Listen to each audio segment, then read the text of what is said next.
التلفزيون الواقعي أو الرياليتي شو. النوع ده من البرامج زي ما هو واضح من الاسم بيكون برنامج واقعي وبيتعرض على التلفزيون.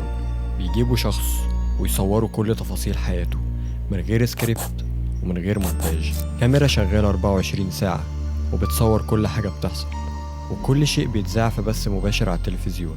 ومش شرط البرنامج يكون بيعرض لك حياة شخص، ممكن يكون عبارة عن تحدي بين مجموعة أشخاص. والنوع ده من البرامج بدأ في أمريكا وبعد كده ابتدى ينتشر في العالم كله. حتى الوطن العربي اتعمل فيه برامج كتير بنفس الأسلوب ده، زي برنامج كان اسمه الوادي اتعرض سنة 2005، وكانت فكرته إن هم بيجيبوا مجموعة مشاهير يقعدوهم في مزرعة، والتحدي إن هم كانوا يعيشوا لمدة 3 شهور بالأساليب البدائية من غير أي وسيلة من الوسائل الحديثة. وبرامج تانية اتشهرت جدا زي ستار أكاديمي وشط بحر الهوا. كل البرامج دي كانت بتعتمد على فكرة التلفزيون الواقعي. لكن نيجي لأغرب برنامج واقعي اتعمل في العالم، وهو البرنامج الياباني سوسونو ديمبا شونين.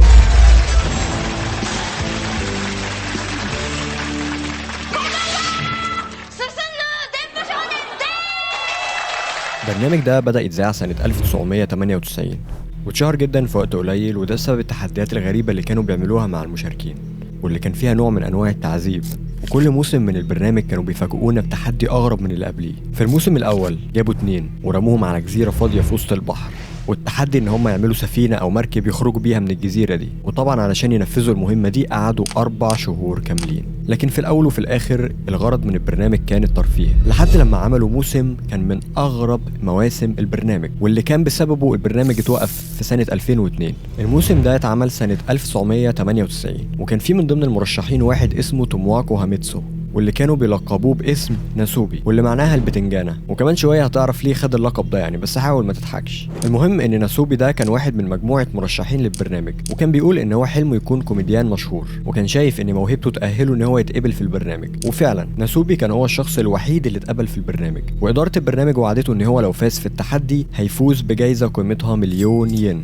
لحد هنا الدنيا جميلة، وخصوصا ان المشاركين مش بيكونوا عارفين التحدي عبارة عن ايه لحد لما البث المباشر يبدأ. اول حاجة عملوها ان هم خدوا ناسوبي وغموا عينيه وسحبوه زي ما هو وحطوه في عربية نقلوه على مدينة تانية خالص في عز التلج من غير ما يبقى عارف هو فين او رايح فين او التحدي عبارة عن ايه. عزلوه في أوضة لوحده، مفيش اي وسيلة يتواصل بيها مع اي حد، واول حاجة طلبوها منه انه يقلع ملط. ولما بقول لك ملط يعني ملط، وانا عارف السؤال اللي جه في بالك دلوقتي يا قليل الادب انت وهو وهي، بس دي كان ليها حل يعني. كان في واحد من فريق الاعداد بيحط ايموجي بتنجانة على حاجات ناسوبي، وكان بيحركها كل ما ناسوبي يتحرك عن طريق جهاز كده. المهم الأوضة اللي رموه فيها كانت أوضة صغيرة جدا فيها كاميرات مراقبة بتصور كل حاجة. ما كانش فيه أي أداة من الأدوات الحديثة، ما كانش فيه تلفزيون، موبايل، كمبيوتر، ما كانش فيه أي حاجة يقدر يتواصل بيها مع حد من بره. كل اللي كان موجود كان عبارة عن حمام صغير، وكان فيه بوتاجاز صغير، بس ما كانش فيه أكل، يعني ما كانش فيه حاجة ياكلها. هتقولي طب كان بياكل منين أو كان بيجيب الأكل منين؟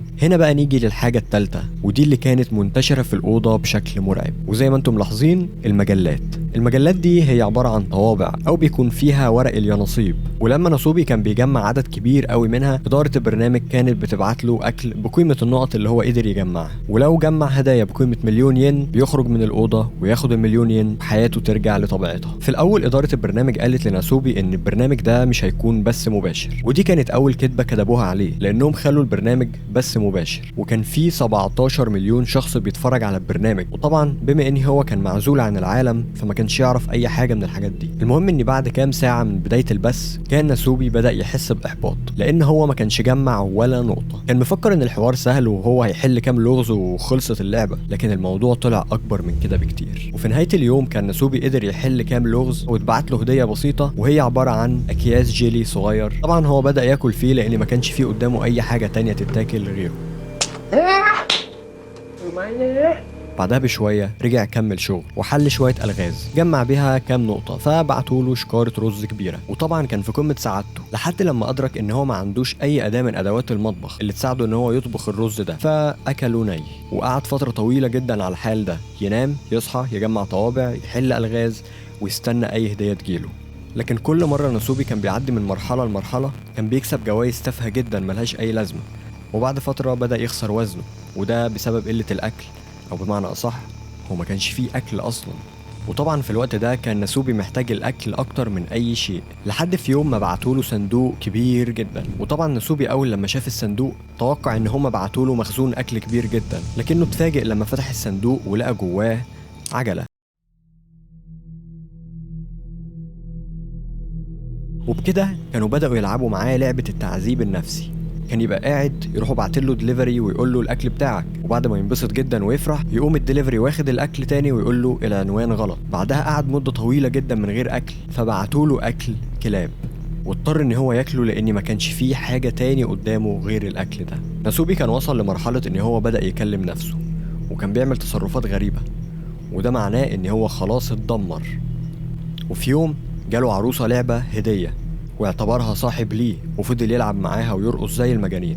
الفكرة ان ورا الكواليس ناسوبي ما كانش يعرف ان عدد مشاهدات البث وصلت ل 17 مليون مشاهدة بسببه، وان المنتجين بقوا بيكسبوا ملايين على قفاه، وعينوا فريق عمل كبير جدا والبرنامج نجح، والمعلنين بقوا بيدفعوا ملايين للبرنامج. هو الوحيد اللي قاعد بيتعذب جوه الأوضة. البث فضل شغال لمدة 11 شهر، 11 شهر كاملين ناسوبي بيتعذب، واخيرا حقق التارجت بتاعه وقدر ان هو يجمع هدايا بقيمة 1,000,000 ين، والمفروض ان هو كده اخيرا بقى حر. وفعلا دخلوا عليه وهو نايم، فرحوه بالخبر العظيم ده وقالوا له انت دلوقتي كسبت التحدي، وكسبت كمان رحلة لكوريا. خدوه لبسوه بدلة واكلوه ودخلوه الملاهي، والدنيا كانت جميلة. لكن تفتكر ان بعد ما ناسوبي حقق ارباح مهولة لشركة الانتاج وشهر البرنامج ينفع يمشوه بالسهولة دي؟ في اخر اليوم غموا عينيه وحطوه في عربية ونقلوه على مكان تاني وسابوه لوحده. ولما فتح عينه لقى نفسه في أوضة زي الأوضة اللي هو كان فيها في الأول، وقالوا له إن المهمة المرة دي إن هو يجمع 8 تذكرة رجوعه لليابان، أو بمعنى أصح محتاج 46,000 ين عشان يعرف يسافر. بعد ما ناسوبي قعد شوية وقت كده كان محبط، قلع هدومه وبدأ شغله. بس ساعتها كان ناسوبي كسب خبرة وبقى عارف هو بيعمل ايه، وفعلا بعد شهرين بس قدر ان هو يجمع المبلغ.